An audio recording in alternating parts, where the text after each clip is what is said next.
বাংলাদেশের business অ্যাটমসফিয়ারটা unfortunately নাই, আমি বলতেছি আপনাদের সাথে আমি একমত হয়ে। এবং এটার মূল কারণ হলো করাপ্ট মাইন্ড। আর মূল করাপ্ট মাইন্ড হলো যে যত বড় পলিটিশিয়ান আমরা, তার মাইন্ডটা তত বেশি করাপ্ট।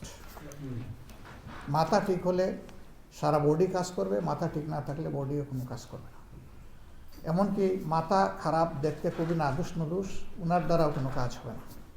অতএব মাথাকে আগে ঠিক করতে হবে। এই মাথাটা হচ্ছে সমাজের পলিটিশিয়ান যারা, তারা যদি পলিটিক্যাল অর্গান ঠিক হয়ে যায় তাহলে ওটা সমাজ ঠিক হয়ে যায়। অনেকে বলে এটা কিভাবে সম্ভব, মানুষের রক্তে মাংসে রোগে সব জায়গায় এখন করাপশন ঢুকে গেছে, এটা কিভাবে সম্ভব হবে? আমি বললে যে এটা কোয়াইট পসিবল। মক্কা বিজয়ের আগ পর্যন্ত লোকেরা যা ইচ্ছা তাই করেছে। মক্কা বিজয় হলো সাথে সাথে সব ওভারনাইট বদলে গেল। কাউকে গিয়ে ধরে ধরে পিটাইতে হয় নাই, রিমান্ডে নিতে হয় নাই, জেলে ঢুকাইতে হয় নাই, ফায়ারিং স্কোয়াডে পাঠাইতে হয় নাই, কোনো শাস্তির ভয় দেখে কেউ চেঞ্জ হয় নাই। বরঞ্চ তারা দেখেছে যে আমাদের মাথার উপরে যিনি আছেন হিজ ওকে। তাকে যখন রাইট প্লেসে রাইট ম্যান পেয়েছে, সবাই রাইট হয়ে গেছে আলহামদুলিল্লাহ। আমি আবারও বলবো যে ওই জায়গার জন্য দোয়া করেন এবং আপনাদেরও এফোর্টটা আপনারা দেন ওই জায়গা যেন ঠিক হয়। এটার দ্বারা আমি মিন করছি না আমি কিংবা আমার দল, আমি মিন করছি যে right man should be manning in right place. সমাজের সব জায়গায় এই রাইট ম্যানগুলোকে ম্যানিং করতে হবে। এরা যদি প্রপারলি ম্যানিং হয় আলহামদুলিল্লাহ সব ঠিক হবে। সূক্ষ্ম অভিজ্ঞতা, আমি আমার কোনো বিজনেসে কখনো কাউকে ঘুষ দিইনি। আমার কাজ হয়তো 1 মাসের জায়গায় 3 মাসের হয়েছে, আমি ধৈর্য ধরেছি, কিন্তু শেষ পর্যন্ত আলহামদুলিল্লাহ আমরা ফল পেয়েছি।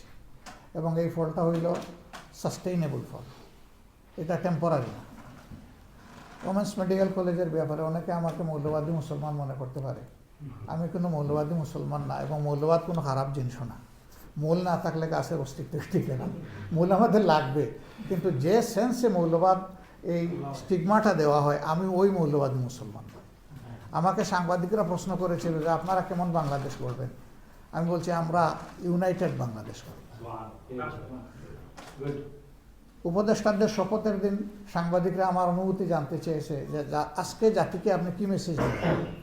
আমি বলছি যে আমরা সামাজিক সুবিচার চাই, ওই মেসেজটা শুধু দিতে চাই। যদি সোশ্যাল জাস্টিস সব ক্ষেত্রে প্রতিষ্ঠিত হয়ে যায় তাইলে কিন্তু করাপশন করা সহজ হবে না। তখন যারা করাপশন করতে চাইবে তাদেরকে 100 বার চিন্তা করতে হবে। এই জায়গাটা ঠিক হলে সব ঠিক হয়ে যাবে ইনশাআল্লাহ। আমি আপনাদেরকে বলবো যে অভিমান করে বাংলাদেশকে ত্যাগ করবেন না। মা কখনো অভিমান করে তার সন্তানকে তাড়াইয়ে দিতে পারে না।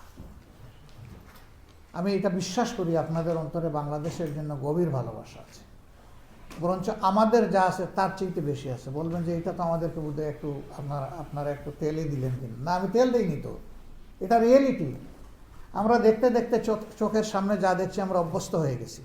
কিন্তু আপনারা একটু দূরে থাকার কারণে বাংলাদেশে যখন একটা গাছ থেকে পাতা ঝরে, তখন আপনারা চিন্তা করেন যে এর পিছনে কোনো রহস্য আছে কিনা, কোনো বিপদ সংকেত আছে কিনা, এবং হয়ে গেছে তো অতীতে এগুলা।